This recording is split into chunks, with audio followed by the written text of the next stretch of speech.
Boa noite. Vamos mais uma vez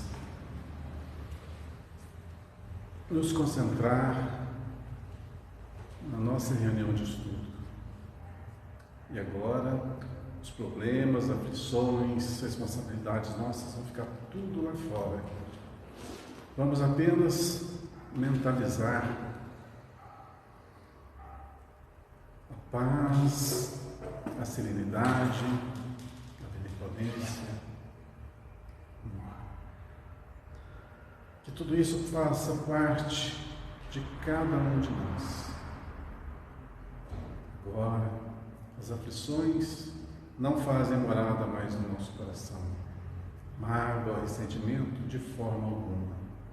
Apenas a vontade de seguir, a vontade de aprender, a vontade de melhorar, a vontade de evoluir, a vontade de compartilhar. Que nesse instante, nossos queridos mentores espirituais também possam compartilhar conosco desses momentos, nos auxiliando, nos intuindo e nos protegendo. Que a luz do entendimento banhe cada um de nós. Que hoje e sempre, essa paz, que ora somos agraciados, se torne imorredora em nosso íntimo. Que Deus nos abençoe, nos ilumine, nos fortaleça, hoje e sempre. Que assim seja. Muito bem, gente. Hoje nós vamos dar início ao capítulo 155 do livro Caminho, Verdade e Vida, cujo título é Entre os Cristãos. Eu gostaria de avisar a quem estiver assistindo pela internet que há a possibilidade de a bateria do celular não durar até o final da aula, então que ela caia repentinamente. Como não tivemos como ressarcir esse problema, talvez isso aconteça. Deus queira que não. Vamos ver. Vamos aguardar. Vamos lá então. Entre os cristãos. Essa é a frase de Jesus que está em Marcos, capítulo 10, versículo 43, que é uma das minhas preferidas, porque é desse tamanho, né? Então, olha só. Jesus falando a seguinte frase: mas entre vós não será assim. Difícil, né? Mas entre vós não será assim. Pois é, se a gente não leu a parte completa, não se inteirar do contexto, vai ser difícil da gente compreender. É uma frase muito simplesinha, né? Mas entre vós não será assim. Ele está se referindo, então, por dedução, entre os cristãos, quer dizer, entre os cristãos, entre vós não será assim. O que não será assim entre os cristãos? Vou chutar, certo? Entre os cristãos vamos ter um agrupamento de pessoas, uma sociedade. O que não acontecerá nessa sociedade? Alguns desvios de conduta, alguns vícios comportamentais, né? Algumas ideias já pré-concebidas, preconceitos, etc. Porque, na realidade, entre os cristãos, aqueles que se titulam cristãos, fazer algo que seja contra o Cristo, contra o Evangelho, é a mesma coisa que fazer qualquer coisa contra o semelhante. Né? O cristianismo é uma doutrina que irmana todo mundo, põe todo mundo no mesmo patamar. Todos têm os mesmos direitos e todos têm os mesmos deveres. Ninguém, absolutamente ninguém, é privilegiado. Ninguém. E isso é uma postura que muitos adotam errônea. Já ouvi de mais de uma boca, de conhecidos de outras religiões, que falam assim: eu estou na religião tal, eu estou salvo. Afirmo que aqui no Espiritismo, na doutrina espírita, não tem ninguém, absolutamente ninguém que está salvo. Mas faço um adendo: ninguém está perdido também. E o que muda nisso? Em outras concepções religiosas, existe isso da salvação, quer dizer, vai para o lado bom eternamente, e a perdição, que vai para o lado mal eternamente. E aqui na doutrina espírita, a gente sabe que não é assim que as coisas funcionam, né?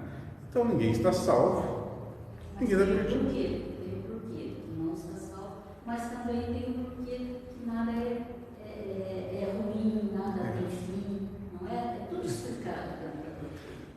Aqui a gente tenta fazer um equilíbrio das coisas. Olha só, se a gente falar assim: nossa, eu estou numa condição espiritual que eu não julgo ninguém, eu não falo mal de ninguém, eu faço a caridade, eu ajudo o próximo na medida do possível, etc, etc. Quer dizer, eu estou trilhando um bom caminho. Isso é suficiente para me salvar? Não é. Não é? Mas eu tenho meus defeitinhos, defeito A, defeito B, defeito C. Isso é o suficiente para me perder? Também não é. E o mesmo acontece em todas as doutrinas religiosas. Cada um tem o seu lado de acertos e seu lado de equívocos. Então, quem que vai julgar isso? Vai ter uma banca julgadora que vai falar assim, depois que a gente morrer, né? Você fez isso, isso e isso. Você tirou a nota 6. Passa. Aí vem outro e fala: você tirou nota 4. Tem jeito não. Já foi reprovado. E aí? Faz muito sentido, né? Mas grande maioria ainda pensa dessa forma.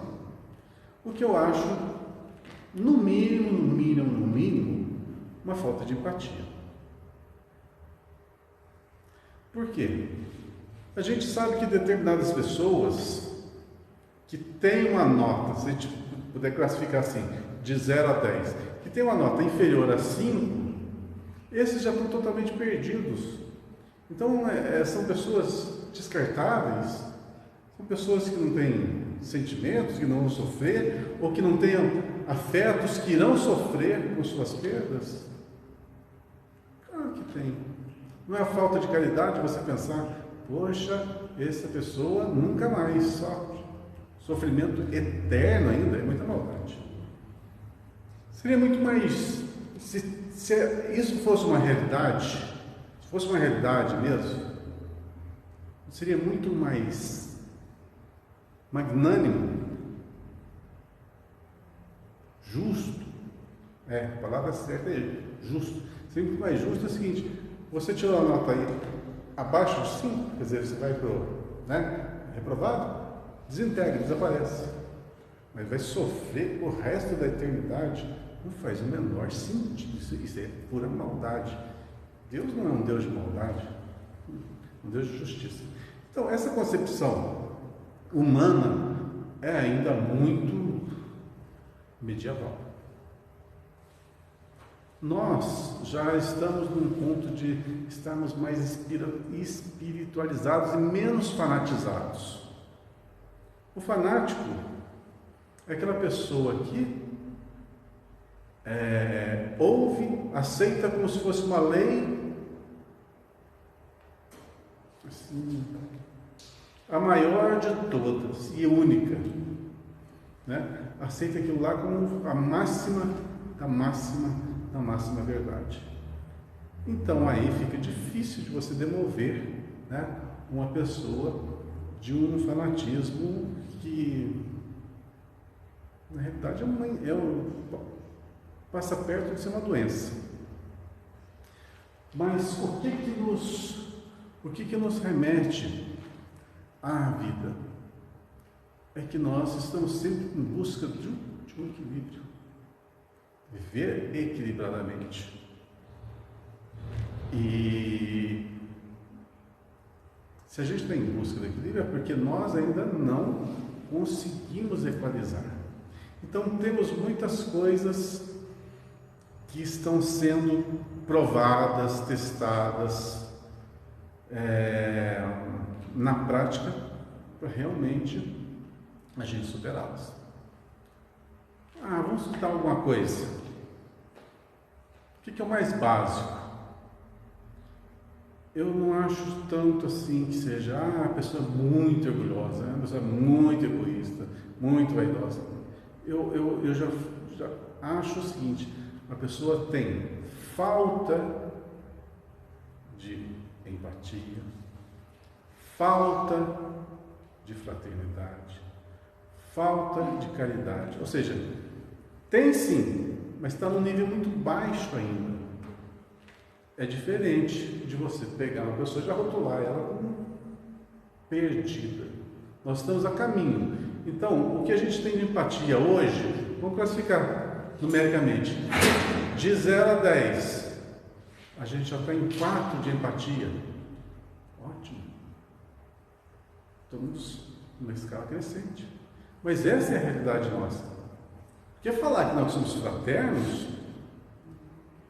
Quer uma prova?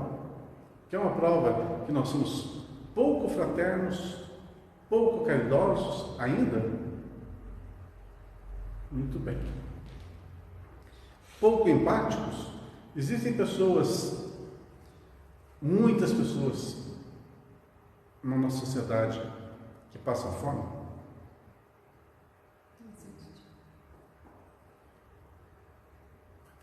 Muito bem.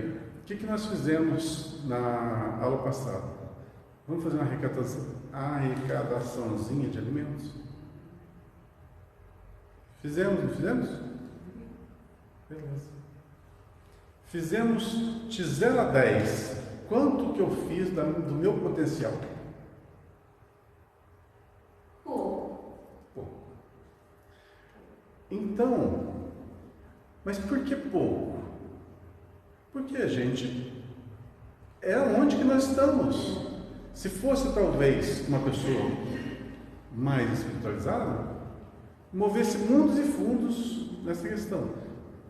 Não é isso que eu quis fazer, tá? Estou dando só um exemplozinho. Mas a gente sempre faz muito pouco. Eu acho. Mas é o nível que nós estamos. É o nível. Mas ao mesmo tempo que eu acho que a gente faz pouco, a gente faz. Mas a gente faz, exatamente. É isso que é importante. A gente faz. Você não quer ir lá sentar na janelinha logo de cara.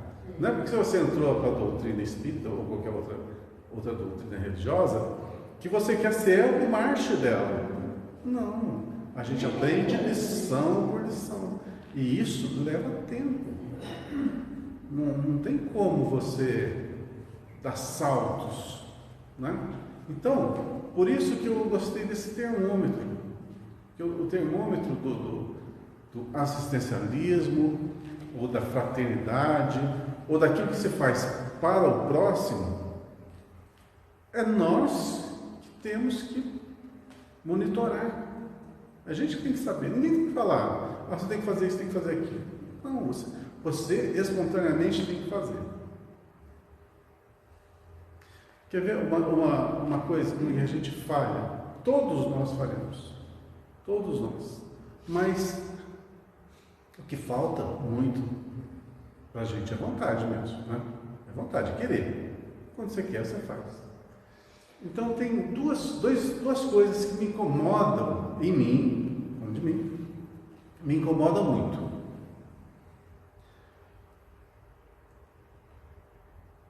Eu ando muito na primeira marcha, ou seja, não acelero muitas coisas, e às vezes demora para pegar o carro.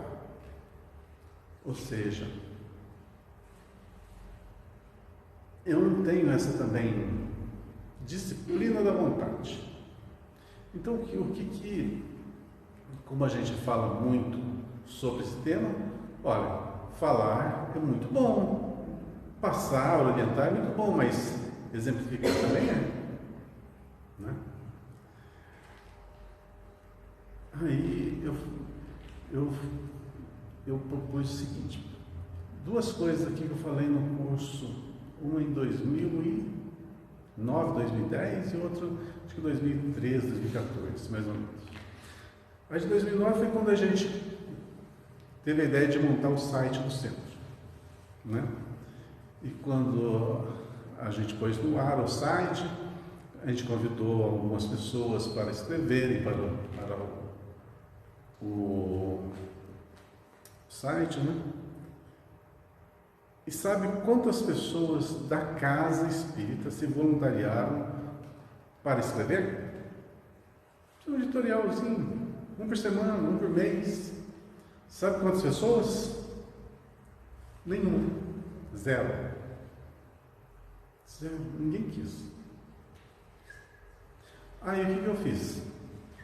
Eu entrei em contato com algumas pessoas e dentre elas o Orson Carrara lá de Matão, que foi quem mais colaborou. Se vocês entrarem no site nosso, vocês vão ver que só tem coisa do Orson lá e do Wellington, que está morando lá em Salvador.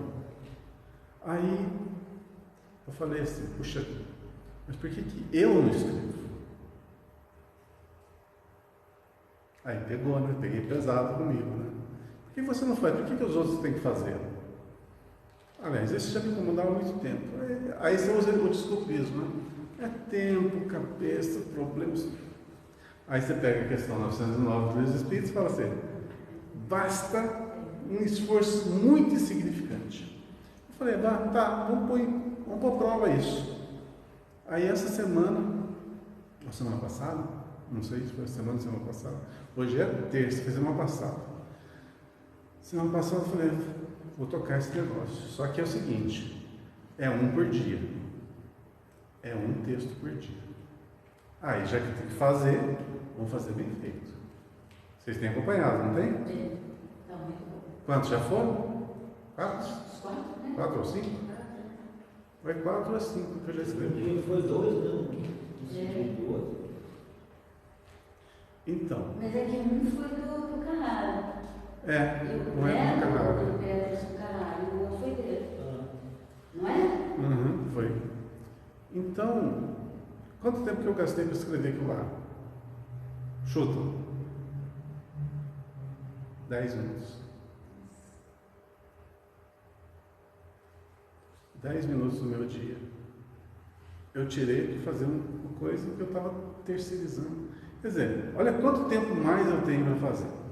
Aí em 2014, a gente falando, não sei se a Laís vai lembrar, ela estava aqui. A gente estava falando sobre esse mesmo tema, vontade, né? Aí eu falei o seguinte, olha, eu vou desafiar-me perante vocês, que há muito tempo eu estava tentando aprender a tocar guitarra e não conseguia, parava, começava um ano, passava um ano, nada. Puxa vida, meu sonho é chegar aqui no centro um dia com a guitarra e tocar uma música. Ainda vou conseguir fazer isso. Só que nesse mesmo período eu falei, não, quantos cursos você já comprou? 3. Quantos que você fez? Nenhum. Viu que falta o quê? Vontade. Então por que você não toca até hoje? Vontade. Simplesmente vontade. O que eu peguei? Mesma coisa. Vocês podem ver que meus dedos, não dá para ver daí, mas meus dedos já estão com os calinhos aqui. Mas as coisas vão acontecendo. É só você querer e ter um pouquinho de disciplina e vontade. Qualquer coisa dá para se fazer. E eu sempre pensava assim, eu estou tentando tocar guitarra, ou tenho guitarra desde os 18 anos de idade. Quer dizer, que é um bom tempinho. O que você toca? Fala uma música que você toca. Nenhuma, até hoje. Nenhuma. Mas já estou melhorando. Até o final do ano, esse ano, eu vou estar tocando. Alguma coisinha. Então, parabéns para você, já sei. Quer dizer, não sabe decorar. Mas tudo bem, por que eu estou falando disso aqui? Para a gente entrar no texto, né? Entre os cristãos. Entre nós tem que imperar o quê? O que está no Evangelho. E aliado à determinação, foco e vontade. Para as coisas concretizar. Qualquer coisa que a gente quiser fazer, a gente pode fazer. Mas tem minhas limitações. Qual o tamanho que você dá para as suas limitações? Qual o tamanho que você dá para a sua falta de tempo? Qual o tamanho que você dá para a sua falta de verba? Será que tudo que você precisa fazer tem que ter verba? Ou é vontade? Vocês deram uma olhadinha na mesa? Ainda vai aumentar lá o tanto de alimento que a gente conseguiu, né? Com um mínimo de esforço. Mínimo.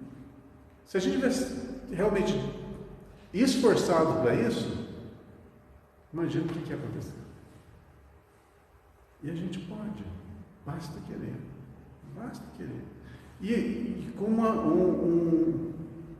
coisa mais legal ainda, em conjunto, tudo fica mais fácil e maior. Então, quando as ideias se afinam num só objetivo nobre e digno, imagina o que nós podemos fazer. Então vamos lá, já fiz uma introdução bem longa, vamos falar sobre o texto do Emmanuel. Desde as eras mais remotas, trabalham os agrupamentos religiosos pela obtenção dos favores celestes. Errado. Totalmente errado. Favores celestes. Jesus do céu. Não. Nós já não somos crianças. O que a criança faz? Criança pequenininha faz? Não pede tudo para os pais? Vi isso, pede para os pais. Vê isso, pede para os pais. Quer aquilo, pede para os pais. Faz birra, não faz? Não é assim que criança faz? O que a gente adulto faz com as coisas celestes? Senhor, dá isso para mim, faz isso para mim, tira essa pessoa do meu caminho, consegue emprego. A gente pede tudo para o alto. Poxa, vamos fazer alguma coisa? Vamos tentar pedir quando é em favor do próximo. Alguma coisa que eu não possa fazer, esteja acima das minhas limitações, eu não consigo mais, pede ajuda ao alto, intercessão pelo outro, ou então estou passando por um problema muito acima das condições que eu tenho de superá-lo e pede ao alto ajuda para superar. Agora, tudo pedir é mais ou menos você delegar aos outros o que você deveria fazer. Faz a tua parte. O que você pode ajudar? O que você pode melhorar em tal sentido? Faça o seu melhor. Não tem aquela frasinha? Dê o primeiro passo, que Deus te ajuda nos próximos. Mas dá o primeiro passo, anda para as coisas acontecerem. Agora, esperar, gente, não. Uma das coisas que mais me dói quando se fala de religião, infelizmente eu tenho que falar de outras, é quando usa a fé. Quando usam a fé do outro em favor de si próprios, para angariar dinheiro. Isso é muito triste. E pior, tem coisa, além de angariar dinheiro, tem pessoas que usam o seu status de religioso para conseguir mais do que dinheiro, se é que vocês me entendem, sem eu ter que falar, ser claro no assunto. Então é muito triste isso, muito triste. Quando é o contrário, nós estamos aqui para servir e não ser servidos. O próprio Cristo falou: aquele que quer ser o maior de todos, seja um servo de todos. Não, a gente quer sentar na janelinha, quer que o mundo nos sirva. Negativo. Isso é ilusão. Toda ilusão gera uma futura e grandiosa desilusão. Nos tempos mais antigos, recordava-se da providência tão só nas ocasiões dolorosas e graves. Ainda carregamos bom resquício disso. Quando está ruim, a gente apela para o alto. Quando está bom, os crentes ofereciam sacrifícios pela felicidade doméstica. Errado.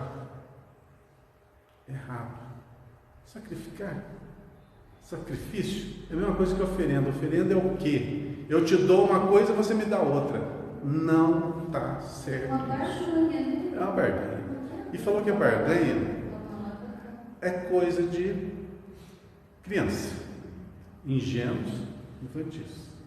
Mente ainda estagiando na ingenuidade. Pensar uma coisa dessa. Muitos usam essa ingenuidade com maldade, né? Aproveite-se da ingenuidade alheia. Mas crê nisso. Os crentes ofereciam sacrifício pela felicidade doméstica quando a enfermidade lhes invadia a casa. A gente sabe que todos os problemas que estamos a viver são eles que nos testam, são eles que nos fortalecem, são eles que nos materializam como provações. Então, faz parte da vida humana. As multidões edificavam templos em surgindo calamidades públicas, como se templo fosse o quê?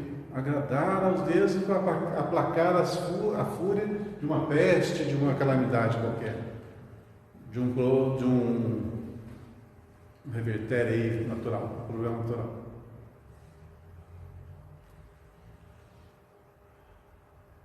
Deus era compreendido apenas através dos dias felizes. A tempestade purificadora pertencia aos gênios perversos. Não é bem infantil isso? É que nem quando a gente está na escola, vai começar um ano letivo, né, um novo ano, e a gente vai conhecer os professores. Aí entra o professor contando piada, super alegre.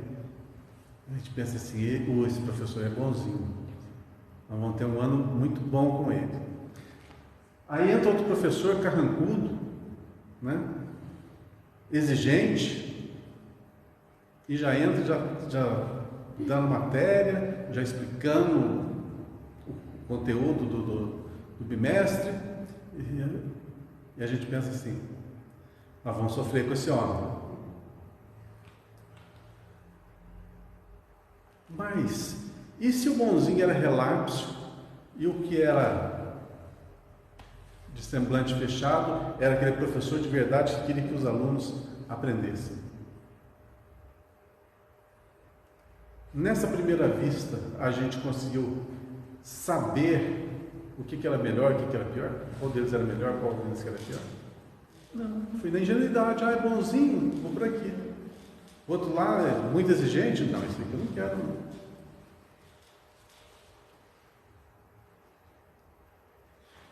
Então a mesma coisa, Deus era compreendido apenas através dos dias felizes. Está tudo feliz, está tudo bom, tudo maravilhoso. Mas a coisa ficou ruim, isso é coisa do mal. Cristo, porém, inaugurou uma nova época. A humildade foi o seu caminho, o amor e o trabalho, o seu exemplo, o martírio, a sua palma de vitória. Deixou a compreensão de que, entre os seus discípulos, o princípio de fé jamais será o da conquista fácil de favores do céu. Ó, essa frase é impactante, ó.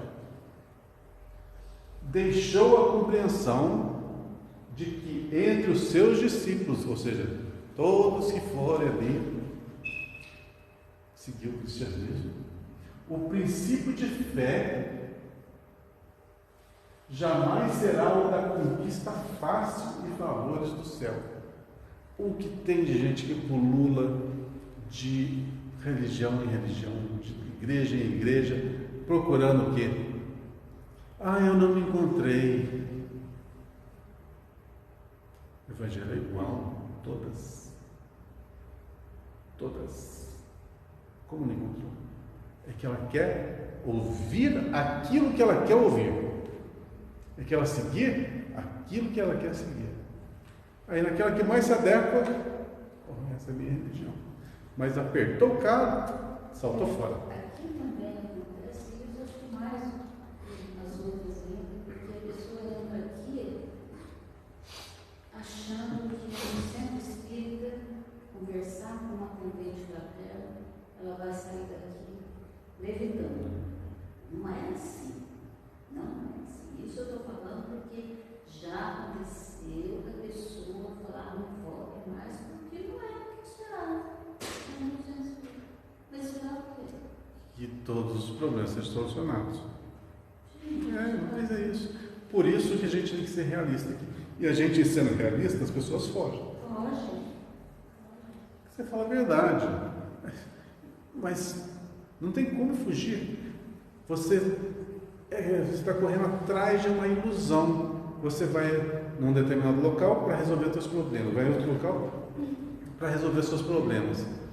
Mas quem tem que resolver os seus problemas é você. E a vida vai fazer de tudo e mais um pouco para te fazer consciente disso. Então, não adianta. Tem pessoas que querem ainda ficar na infância, não ser pessoas responsáveis, não ser pessoas que assumam os seus atos, querem viver daquele jeito. E falando assim ao pé da letra mesmo, tem pessoas que pulam cerca, que querem pular cerca o resto da vida e querem que a religião não critique essas puladas de cerca.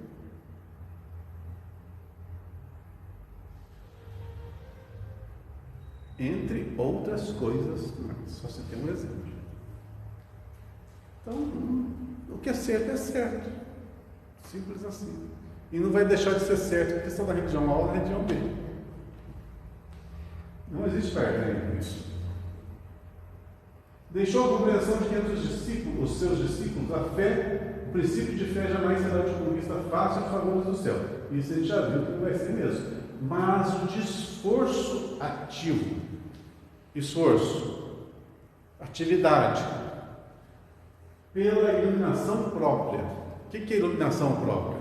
Ficar debaixo de um poste? Não é. Né? Iluminação própria é o quê? Você adquirir tudo aquilo que te preencha, te faça mais sábio e mais bom.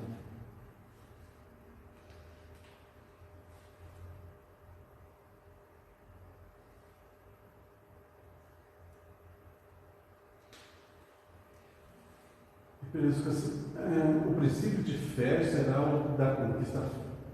Deixa eu ler de novo. Deixou a compreensão de que entre os seus discípulos o princípio de fé jamais será o da conquista fácil de favores do céu, mas o de esforço ativo pela iluminação própria e pela execução dos desígnios de Deus através das horas calmas ou tempestuosas da vida. Aí que vem o equilíbrio. Nossa vida é assim. Com raras exceções de pessoas que têm um débito muito grande, mas geralmente a nossa vida é mais ou menos assim, ó. Tem hora que está embaixo, os problemas acentuam, depois eles somem, você tem um momento de calmaria e depois desce de novo. Tem uns que não, que é só, né? Isso vai do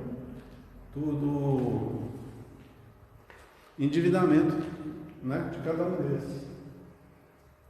Mas na maioria há sempre os altos e baixos. Por quê? Porque nos períodos altos você se revigora, você se fortalece. E nos momentos baixos você se põe à prova. Você vai precisar daquela energia que você acumulou para segurar a ponta, né, dos momentos difíceis. E passam, os mais difíceis passam. Você reergue novamente adquire a sua estabilidade, depois volta. E tem que ser assim. Infelizmente ainda tem que ser assim. Por quê? Pode mudar isso? Pode. Quando que vai mudar isso? Que a vida não vai tanto influenciar na gente, né? Dando essas... Quando a gente aprender, decorar bem e pôr em prática a questão 909. Qual que era mesmo? Parece que eu esqueci. Não, a pergunta. O que pode um homem fazer para livrar-se das más tendências ou coisa assim? Não é isso? O mínimo que é a vontade. Eu falo que não é nem a vontade, é o mínimo. Não é isso? Eu não consigo decorar. Não, eu só sei que fala. Eu sei que é muito significante falar, um esforço muito significante. Essa parte fala assim, é a vontade, é o mínimo. O que lhes falta é a vontade. Um esforço muito significante. O que falta é a vontade. Então, para nós... Aqui, ó. Poderia sempre o homem, pelos seus esforços, vencer as suas más inclinações? Isso mesmo. Dá a resposta agora. Sim, e frequentemente fazendo esforços muito insignificantes. O que lhe falta é a vontade.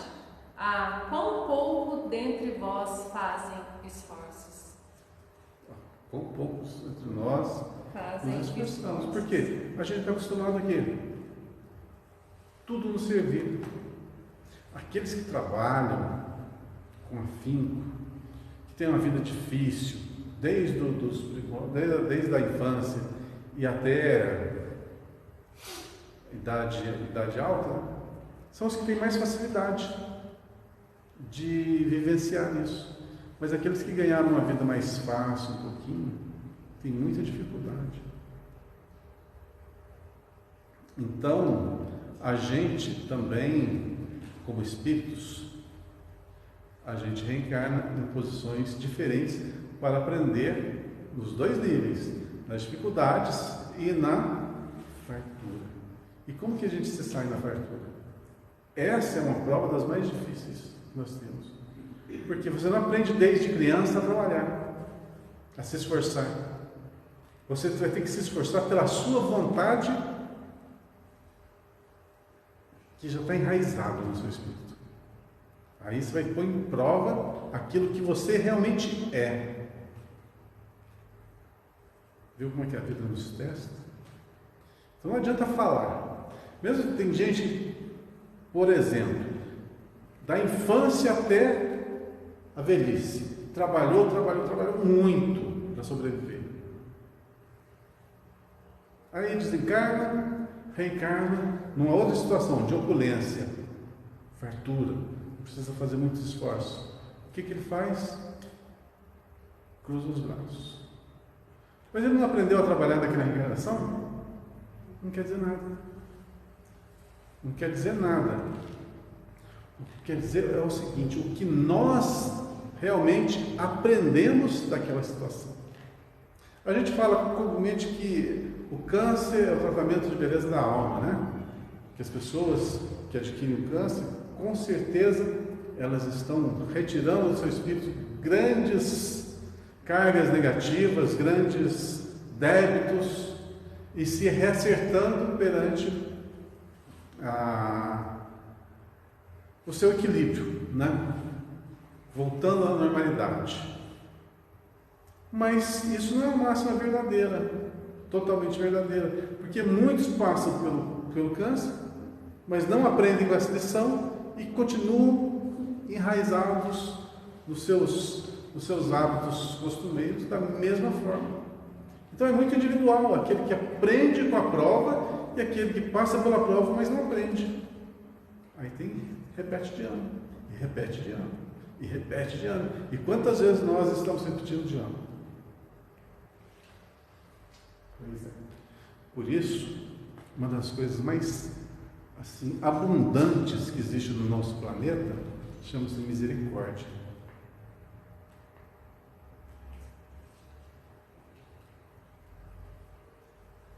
misericórdia do Cristo para conosco, porque nós precisamos, porque nós somos difíceis de marchar. Né? Vamos lá.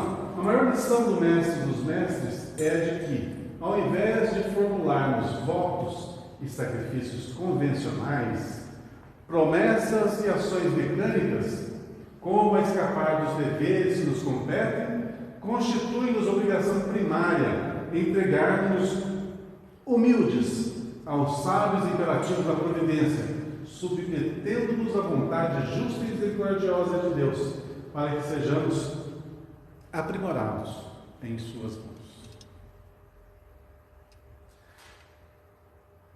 Aí que está. A gente se doa dessa forma? Mas a gente vai chegar lá. Seria muito... Vocês sabem que aquele pontozinho do casulo? Que a larva tinha entrado no casulo para se transformar na borboleta. Aí a pessoa viu a dificuldade que ela estava tendo para sair do casulo. E foi lá, ajudou a romper o casulo. Né? Rompeu o casulo. As asas ainda não estavam devidamente fortalecidas, fortalecidas. Ela não desenvolveu, caiu e morreu. Moral da história: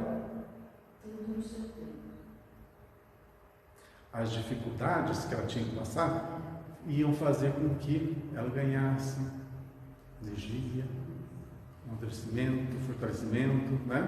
Para poder viver. Com a gente é a mesma coisa. De dentro para fora, né? Com a gente é a mesma coisa. Então não adianta fazerem tudo por nós. Compete-nos fazer a nossa parte e nos mudarmos.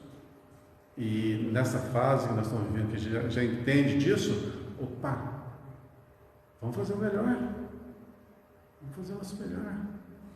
O futuro é um futuro grandioso nos esperando. Então vamos fazer o nosso melhor, sim. Vale a pena. Vale a pena. Ok? Eu vou terminar esse? Vamos para o próximo? Então, resumindo, entre os cristãos, o que nos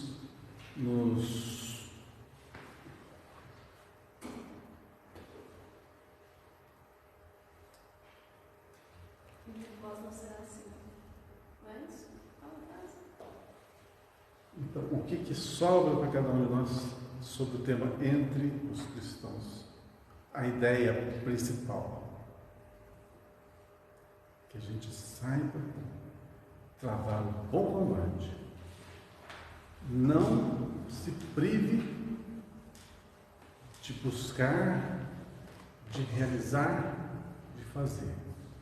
E nunca se esqueça da base do Evangelho, que é sempre amor, caridade e fraternidade. Bom, vamos lá. Próximo, intuição. Intuição. Classifiquemos o que seja intuição.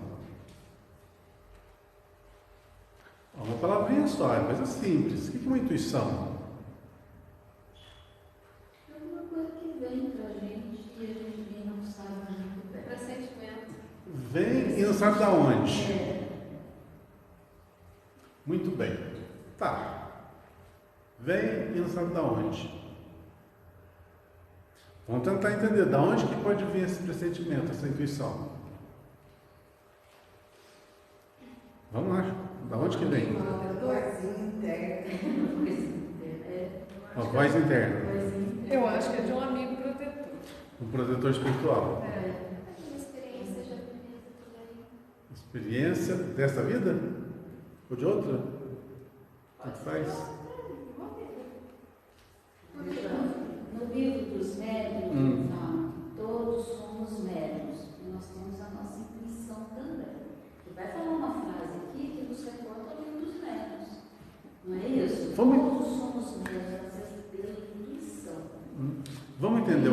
intuição? Vamos entender o que é intuição? Vamos lá. Vamos tirar um elemento dessa história. Vamos tirar o protetor espiritual, vamos tirar o espírito, vamos deixar só nós.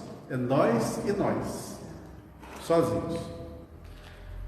Faz de conta que no meu entorno não tem ninguém, nem vivo na matéria, nem desencarnado. Aí eu estou assim de boa e me vem uma intuição. Não importa a intuição, vem uma. Da onde que veio isso? Se não tem protetor nenhum. Você pode falar assim, mas vai ver que alguém lá de outra cidade, do outro estado, está pensando em você e está transmitindo umas ondas mentais que você está captando. Faz de conta que nós temos uma barreira energética assim em volta e não entra tipo de pensamento de ninguém. É nós e nós. Então nessa redoma assim que não entra pensamento de ninguém, não entra espírito nenhum, não entra nada. Só está nós e nós. E você tem uma intuição. De onde que ela vem? De mim mesmo, ainda acho que eu faço crença. De mim mesmo, de nós mesmos. Como? No passado. Como que vem à tona? Consciência. Para isso, é bom a gente entender o que nós somos. Essa aula aqui é bem repetida. Nós somos um aparelho de 3 em 1. Lembra? Toca fita, rádio e toca disco. Nós somos isso aí. 3 em 1. Por quê? Nós somos matéria, corpo de carne. Perispírito, corpo espiritual. E espírito, que é a parte inteligente. Que essa não tem uma classificação. Não tem corpo. É o ser pensante. Ok? O ser pensante, para se manifestar na matéria, seja no plano físico, seja no plano espiritual, que é matéria também, ele precisa de um corpo. Ok?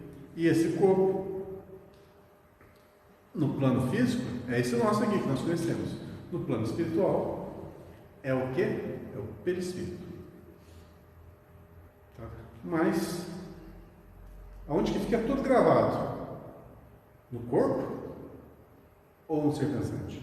No ser pensante. Porque se o perispírito é matéria, raciocina comigo. Se o perispírito é matéria, toda matéria é energia condensada. Então ela vai voltar ao estado primitivo. Então o corpo perispiritual também é temporário. Vocês não concordam comigo? Ou estou falando alguma besteira? Não concordo. Então, se eu falasse assim, todos os registros meus, todas as existências, estão gravados no meu perispírito,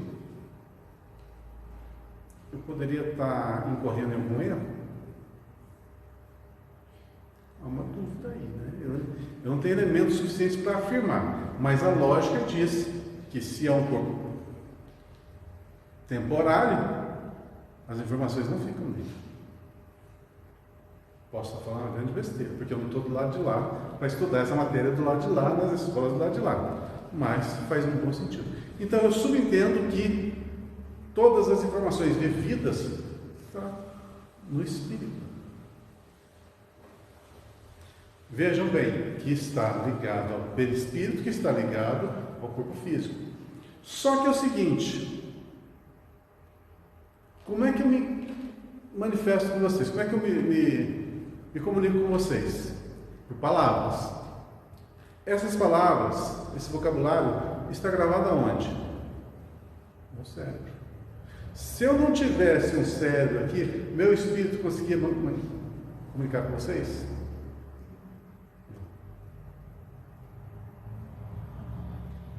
Então eu tenho uma gama de informações aqui muito grande, certo? Então, nessa gama de informações, estou falando só de corpo físico agora, tá? Só corpo físico. Dos minhas décadas de existência, eu já tenho bastante informação aqui, no meu cérebro físico, certo? Então, pode ser que eu vou passar por uma determinada circunstância. O meu cérebro, que tem um monte de registros, lá guardado em alguns lá que eu nem consigo acessar, nesse cérebro físico, tem uma informação aqui, ó, se você for por esse caminho, vai dar zebra. A gente pensa o quê? É intuição. Vai ser uma intuição. Mas essa informação já estava pré-gravada ali, em algum lugar, que você passou por uma situação semelhante, parecida, né? Análoga, e o seu cérebro buscou a informação, mas você não se lembra, mas traz uma vaga intuição de que aquilo lá é ou não é certo. Está gravado no seu cérebro físico. Pode acontecer isso? O que vocês acham? Ou eu estou inventando? Eu acho que sim, principalmente depois de uma noite de sono, que você tem a intuição de mais esse é tudo errado, ou o caminho que vai seguir. Isso tem muito comigo. Quando eu não sei ver, no dia seguinte, por causa do sono, de relaxar, de falar de pensamento repetitivo,